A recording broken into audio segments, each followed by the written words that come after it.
Je suis Gauthier Avlange, je suis de formation d'ingénieur, dans une famille d'ingénieurs où tous les hommes étaient ingénieurs, mes frères, mon père, mes deux grands-pères. Donc dans une famille très rationnelle. C'est un domaine dans lequel je suis très à l'aise, le monde de l'ingénieur, le monde des chiffres, le monde du raisonnement. À un moment donné de ma vie, il y a eu un grand changement. Donc, j'ai fait une partie du chemin de Saint-Jacques de Compostelle, comme ça, sur une simple idée. Et à un moment donné, dans une église, je me suis retrouvé tout seul. Et alors que je n'étais pas nécessairement très pratiquant. Et j'ai eu un énorme doute qui est arrivé en moi, comme ça, intérieur. Je ne sais pas pourquoi. Et tout d'un coup, il y a une réponse qui est venue à ce doute, comme une force, je ne sais pas d'où elle venait. Et c'était il n'y a pas de mot pour ça, mais c'est une force comme infinie, comme bienveillance, d'amour, qui dit mais oui, tu es né pour aimer, tu es né pour vivre. C'est très difficile de l'exprimer parce que voilà, c'est une sensation incroyable. C'est totalement fou, mais voilà, c'est comme ça et ça m'a complètement chamboulé évidemment. J'étais dans une famille très rationnelle où c'était quand même où je ne vivais pas beaucoup d'émotions. Donc mes émotions étaient très fortement bloquées. Tout pouvait se résoudre avec la raison. Donc pas besoin des émotions quelque part. Donc aussi un faible ressenti par rapport à quelque chose. Parce que j'avais des fondations très solides au niveau de la raison. Donc voilà, ça a tenu tout un temps. Et donc c'est cet événement-là qui est arrivé, donc c'est quelque chose qui vient de plus grand que soi, hein, de plus haut. Donc c'est une première expérience que j'ai eue quelque chose, d'une force qui vient de plus grand que soi. Je ne sais pas comment le dire autrement. À la fois une force, mais aussi c'est plus qu'une force, c'est comme une notion d'infini aussi, c'est plus qu'une notion, c'est un sentiment d'infini, un sentiment d'amour universel comme ça, qui est à la fois à l'extérieur et à la fois à l'intérieur. Et c'était tellement fou comme expérience que pendant tout un temps, j'en ai parlé à personne. Je l'ai gardé pour moi, parce que je ne savais pas l'expliquer. Ensuite, aussi, par hasard, entre guillemets, j'ai fait une session dans un monastère orthodoxe où le prêtre qui était marié, donc le prêtre et sa femme, nous expliquait et nous faisait prendre conscience qu'on ne pouvait pas à la fois penser et ressentir. Que quand on était perdu dans nos pensées, eh bien on est en dehors de la vie. Et que quand on est dans le ressenti, dans ce qui se vit, eh bien on est dans la vie. Eux ils appelaient ça dans le Christ aussi, mais voilà, on est dans le vivant, quoi. Et ça, au début, évidemment, mon esprit d'ingénieur ne comprenait pas. Et c'est vraiment après beaucoup, le 4e jour, mon front est tombé. Je dis, mais tiens, c'est vrai. En fait, quand je ressens quoi que ce soit, ma respiration, ou le goût de chocolat, ou la nourriture, ou l'écoute, en fait, je ne pense pas. Et donc, moins j'en pense, plus je peux ressentir. Et plus je ressens, plus je sens cette notion justement d'infini. Et donc suite à ça, alors j'ai commencé à ressentir beaucoup de choses, mais que je ne savais pas expliquer. Et donc j'ai commencé à faire des formations de géobiologue et puis en bioénergie. Et là, il y a un de mes premiers formateurs aussi qui m'a très fort interpellé par une expérience. Il m'a fait dessiner mon lieu de travail de l'époque, avec une croix sur chacun des collègues et sur moi-même, parce qu'il disait, mais en fait, voilà, tu as l'air de très mal te sentir dans ton travail, ce qui était vrai d'ailleurs. Et puis, il a commencé à ressentir, alors qu'il ne connaissait absolument pas mon lieu de travail, ni les gens qui y travaillaient, à ressentir les émotions de chacun.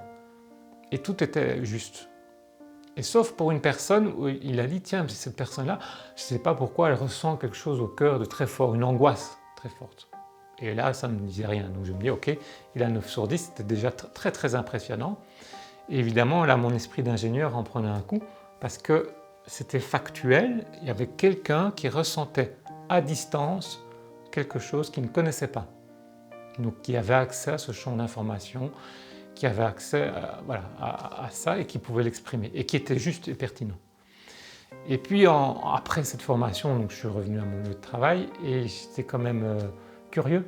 Et donc j'ai demandé, sans rien dire évidemment de mon expérience, j'ai demandé à cette personne, mais tiens, est-ce qu'elle a un problème au cœur? Et puis cette personne me regarde très étonnée en me disant, ben oui, il y a 3 jours, je l'ai dit à personne, je me suis trouvé coincé dans mon fauteuil comme ça avec comme un clou, un énorme clou dans le cœur, mais je l'ai dit à personne, même pas à ma femme, comme une angoisse qui m'a terrassé. Puis voilà, à peu près c'est passé. Et donc c'était sidérant évidemment. Donc une personne qui ne connaissait pas ce collègue, qui ne connaissait pas le lieu de travail, a ressenti au moment même, devant moi, ce que la personne ressentait. Exactement. Alors, ça devenait totalement irraisonnable de ne plus croire à ce champ d'information. Au début, étant ingénieur, j'étais évidemment très sceptique par rapport à tout ça, à tous ces phénomènes de résonance, de ce champ d'information, ce concept d'énergie, de champ vital, etc. Mais là, quand il y a en face de toi quelqu'un qui ressent ça et que c'est absolument juste, ça devient une évidence, on ne peut plus le nier. Donc mon esprit de raison ne peut plus nier ça. Et après, en commençant à pratiquer, on se rend compte qu'en fait c'est quelque chose de totalement humain. C'est pas absolument pas paranormal, c'est pas, faut pas avoir des facultés extrasensorielles terribles. Non, non, c'est quelque chose qu'on peut pratiquer, qu'on peut augmenter. Voilà. Donc j'ai commencé à pratiquer la géobiologie pour moi et puis pour les autres, et puis aussi la bioénergie en tant que thérapeute pour aider les personnes. Et il y a quand même mon esprit d'ingénieur qui n'avait pas disparu, hein, qui était complété quelque part par ce nouveau domaine d'expérience, mais qui quand même était curieux, en me disant mais tiens, comment ça se fait qu'on ressent, mais est-ce qu'on peut mesurer ça? Alors j'ai commencé à acquérir un premier outil de biofeedback, parfois on appelle ça pompeusement un outil quantique, mais c'était un outil russe, le GDV, qui permettait de visualiser l'énergie. Mais ça ne permettait pas de faire le lien avec ce que l'on pensait, donc c'était limité. Alors j'ai commencé à faire des recherches avec d'autres personnes aussi, et on a commencé à construire tout un outil qui permettait de faire le lien entre le rayonnement électromagnétique d'une personne et ce qu'elle ressentait, ce qu'elle vivait comme émotion, et aussi ce qu'elle pensait. Et on a vu que, voilà, au début, bon, évidemment c'était très difficile, on a fait énormément de tests, mais on a vu que c'était de plus en plus pertinent. Et on a vu que aussi, voilà, ça mesurait le champ d'information vraiment qui émanait de cette personne ou de cette résonance entre une personne et un événement, un lieu, un produit, voire un animal. Voilà. Donc, en fait, finalement, tout peut se mesurer du moment qu'on pose bien les conditions, du moment qu'on sait qu'est-ce qu'on mesure. Donc on mesure toujours une résonance. Et là, évidemment, c'était bingo pour moi, parce que je reliais mon monde d'ingénieur, qui était la mesure, le monde vibratoire, les ondes, les algorithmes, et mon monde de géobiologue, de bioénergéticien, de ressenti, de savoir qu'est-ce qu'on ressent, qu'est-ce qu'on vit comme émotion, de lien aussi avec le sens de la vie, avec la spiritualité, etc.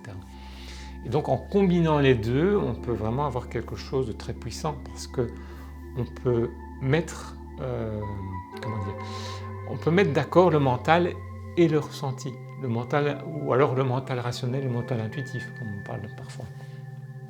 Et quand les deux se parlent, à ce moment-là, boum, il y a un dégagement qui se fait. Et c'est vrai que pour moi, donc mon vécu, cette expérience que j'ai eue dans cette église ou après ce monastère orthodoxe, c'était vraiment pour moi une renaissance. Et aussi, c'est tout le début d'un chemin. Parce qu'au tout début, on voudrait en fait reproduire ce qu'on a vécu comme événement qui était tellement beau, et on croit qu'on est arrivé à quelque chose. En fait, c'est tout le contraire. On commence seulement le chemin. Pour arriver où, on ne sait pas, mais c'est le chemin qui arrive, et donc il y a une idée de chaque fois pouvoir renaître, en fait. Chaque événement, chaque jour est une nouvelle naissance, quelque part. Pour ne pas se laisser prendre dans le connu, dans nos schémas de pensée que notre mental connaît, qui aura tendance à réactiver. Donc, toujours pouvoir renouveler nos schémas psycho-énergétiques pour suivre nos rêves.